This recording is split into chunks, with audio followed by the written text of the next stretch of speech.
Oh, I think we are live now, Joseph. It's all All live. right, it's good. Live. Hello, everyone who is watching.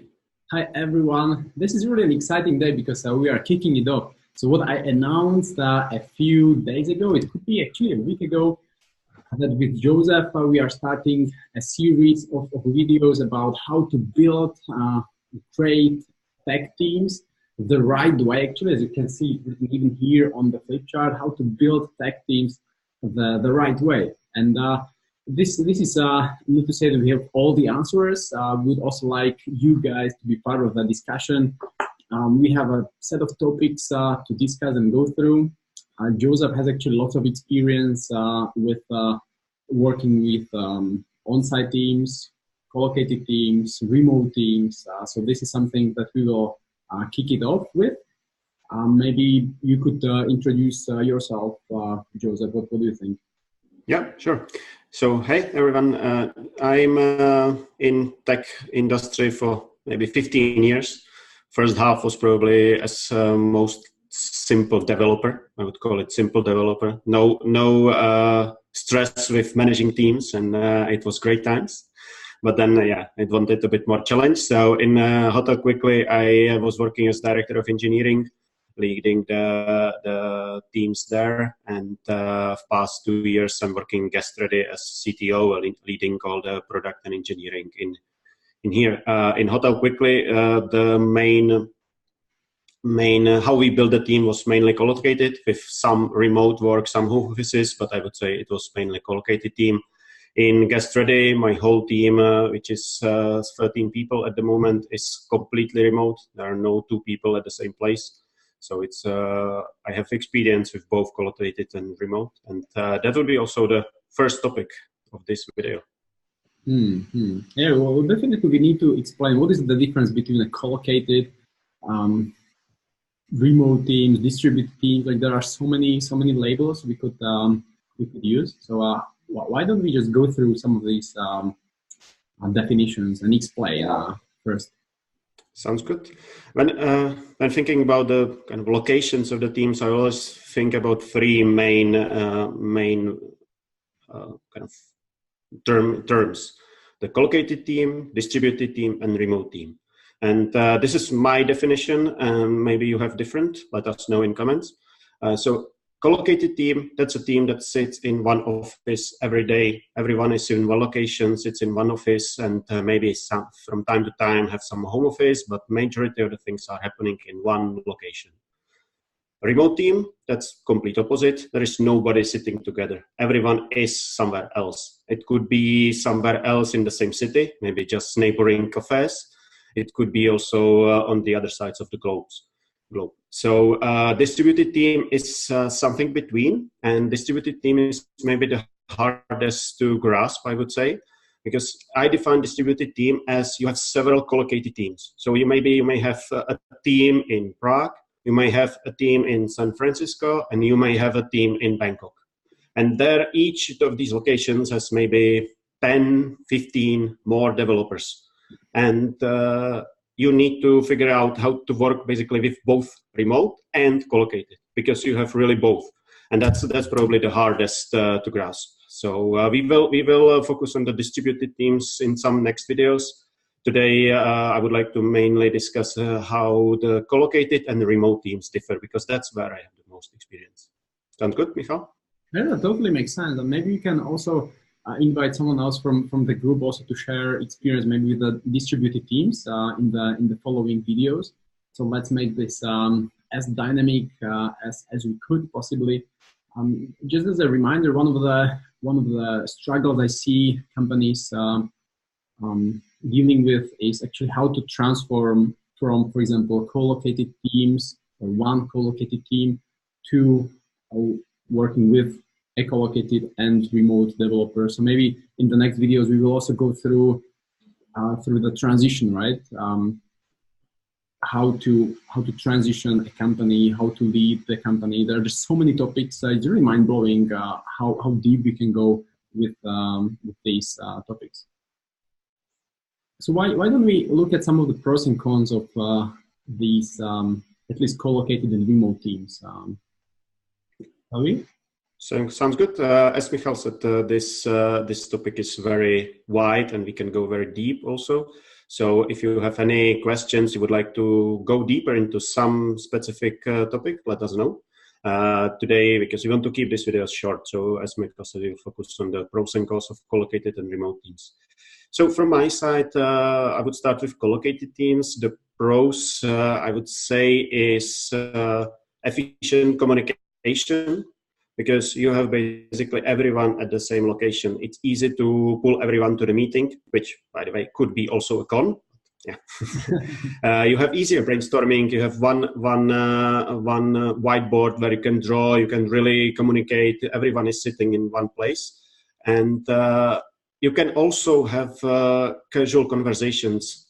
You can have lunches together. You can just have a coffee together and discuss some maybe not completely work-related topics. So it's also easier for the team building, that you can really go for the lunch, for the dinner. You can have a weekend activity. It's much easier to have everyone doing something together except outside of the work, which I believe is very important for the team building and good dynamics in the team. And the third point, I would say, for some people, mainly some managers, maybe that they didn't realize that it's not necessary, it could be easier control. So actually you see when people come to the office, you see when they leave, you see how long they are having lunch. So you may feel that you have control. You know when they are working, when they are not, right? And maybe that's exactly what you fear with remote teams, where you lose this control. And definitely it's something that we may discuss in the future, how to overcome this fear, because I don't believe it's justified. And this is something I hear from some other CTOs and technical leaders. Like, how do they transition and how do they keep some of this control in their hands? Because suddenly, as you say, they don't see people coming in and out, so it's difficult for them to see if people work. Because we still, if people come to the office, then you suppose they work, but they also could work on something else. Like I know about people who in some other companies just sit by the desk and work on their own project, which this is just ridiculous. So in other words, coming to the office doesn't mean you actually work, but we still perceive that people who come to the office work and those who are remote may not work. So in the next videos, we will talk about how to manage remote workers, right? Remote team members, remote developers. Definitely. Would you add anything that is pro for collocated team? Well, I would say in general, the agile methodology, agile mindset is much easier or much easier to follow with a collocated team. When you have everyone in place. So I see it rather challenging to be really agile, to go through Scrum, meetings and stand-ups and so on with a remote team. But I'm sure there are methods that we can learn about and discuss. How do you actually do it with the remote team? How do you remain agile? Yeah, definitely. Next time. Mm-hmm. For the cons from my side, first thing would be the limited talent pool, because you are really limited to hiring people in the geographical area where you have the office, or you need to pay the reallocation package to the people that you hire outside of the area and you want them to move in, right? Mm-hmm. So that's could be actually really limited, right? Especially if you are not in some really tech hub city like London or I don't know, San Francisco, where there's a lot of talent. But also in San Francisco, it's pretty expensive, right, to hire talent. So that's again, maybe the price could be another con, that you are limited to the area where you have the office. Second ones could be kind of more like the environment, because specifically if you are talking about developers need some quiet time. And if you look in typical development offices, at least half of the developers has a headset, as I have, maybe noise cancelling, to actually not be disturbed, right? But it's still very easy for someone to just come and tap on the shoulder because you want to ask a question, right? And that's just kind of some sort of distraction, could be in given moment, right? And it's much easier to have these distractions in the office. Also, the celebrations, and if you have sales team or marketing team in the same office, well, that's a completely other story. Also, you are more prone to some personality clashes in the team, because people are together, and maybe some people don't really need to. They can work professionally together, but not really actually personality. They maybe have some clashes. So in the office, this is much more prone to escalate potentially. And third point I would say is the commute time. It's very, very typical that in especially bigger cities, you may spend 1 hour even more commuting, because you can't afford live in the center where there is the office. You live somewhere in the suburbs or somewhere where it's a bit cheaper, and you can spend 1 hour commuting, and that's just annoying and kind of waste of time. And it is interesting. I see how people these days just get lazy. I mean, they also say that they want to be productive, but I think part of the reason why they want to just work at home, because they're just lazy, naturally. But it's also a good thing, because laziness leads to maybe some little hacks here and there. But who wants really to travel for 40 minutes here and there? So maybe this is also one of the reasons why we want to create some remote teams at Geek Culture. We also build some of the teams for Asian companies. So and I see this argument quite frequently. Like developers don't want to travel, to commute. So it's really a strong argument. Yeah. So these were some basic pros and cons that I see for collocated teams. Let us know in the comments if you see some other. It would be great to hear your experience, what you see as pros and cons. For the remote teams, I think about it. It's kind of reverse from the collocated teams. So for the pros, no geographical limitation when hiring. You don't have really any limitation if you hire remote, right?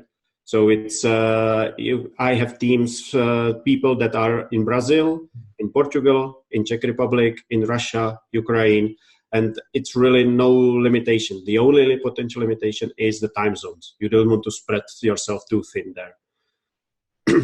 Second thing I would say is easier to get the deep work done. So less distractions, because it's so easy to just even turn off the internet if you don't want to get distracted, or close Slack, or kind of mute the phone, whatever. And suddenly nobody can reach you, and you can really focus on get something done, which is much harder to do in the office.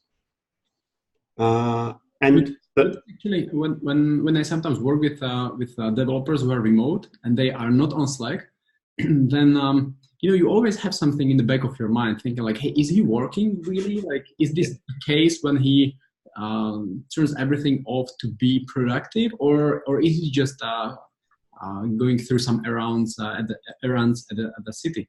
So. Well, that's the actually beauty of it, the danger and beauty. This is something I also struggled with, because it's so natural to think he is offline, he's not working. Why isn't he not working at 2 p.m.? Mm-hmm. But that's actually the beauty of the remote work. Even if he's not working at 2 p.m. because he visits his son's rehearsal at the nursery or school. Mm-hmm. So what? If he works in the morning, as I do, from 6 a.m., because that's the quiet time I get, or in the evening when the kids are asleep. So what? I get my job done. And that's the important thing that I need to realize. But I think now we are getting into the topic that we want to get next time. Mm-hmm. So just the last time from the crows, no wasting time or in commute. Mm-hmm. Because and it could be that you may work from your home. Well, I have 2 kids and I don't have my own room, so I can't work from home. But I choose to have office 3 minutes from my home. So it's actually a walking distance that I can go to the office. And 3 minutes is nothing. It's actually good to have some morning exercise, 3 minutes. I have also workout place outside that I do some pull-ups on the way to work, but that's just a bonus. Wonderful. Any other pros from your side for the remote work? Well, you mentioned the most important, I guess, that pretty much the whole world opens up suddenly, which it would be interesting to go through your team in depth and see which countries do you really source developers in, how do you approach it. But this is something we can discuss in the next videos, because this one is already maybe more than 15 minutes long. Yeah. So why don't we wrap it up for today with maybe the top tip that you would have for anyone who is considering building a remote team, or at least transitioning, or maybe just hiring one person? Like, what would be the one tip that you would want him or her to lead with? Mm-hmm. If you're asking one tip, one thing that comes to mind is with remote team, you have a lot of video calls, I assume, because those are your meetings, and you should have a rule that everyone has a camera on. If the person doesn't have camera, please buy him one and send him one so he can connect. But this is one thing that really makes the meetings more humane, where you actually see the other people and not just here. It really makes a big difference that I require all my people in the team to have the camera always on. Mm-hmm. What if they connect and they are, off? Like, I mean, the camera is off. Then I ask them to turn it on. And sometimes there are situations. Maybe you are in the cafe somewhere, and the signal is not as strong. So there are exceptions that you have the camera off, but it should not be a rule. The rule should be you have camera on. It could be an exception that it's off. Mm-hmm. And I guess it's good to introduce such a rule early on. I remember when we had all hands call with dozens of employees, and they literally haven't turned their camera on even after second, third, fourth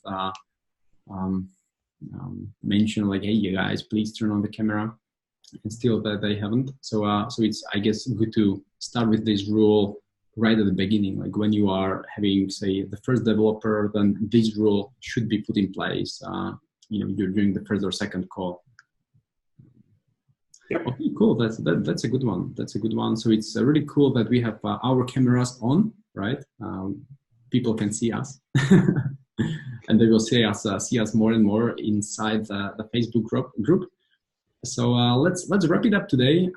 We went through the pros and cons of co-located and remote teams. We just scraped the surface, because there is so much to talk about based on your experience, based on our experience with working with co-located teams, or even building remote teams now. So we can look at some of the best practices, tips, tricks, and so on. So let's wrap it up. Have a wonderful day, Joseph, and we will talk to each other in a few days, I guess, again. Yeah, maybe we will even let you know when the next recording is, so you can watch us live. Yeah, maybe, but we don't schedule it yet, because we still need to practice it. That's right. All right. Have a nice day, everyone.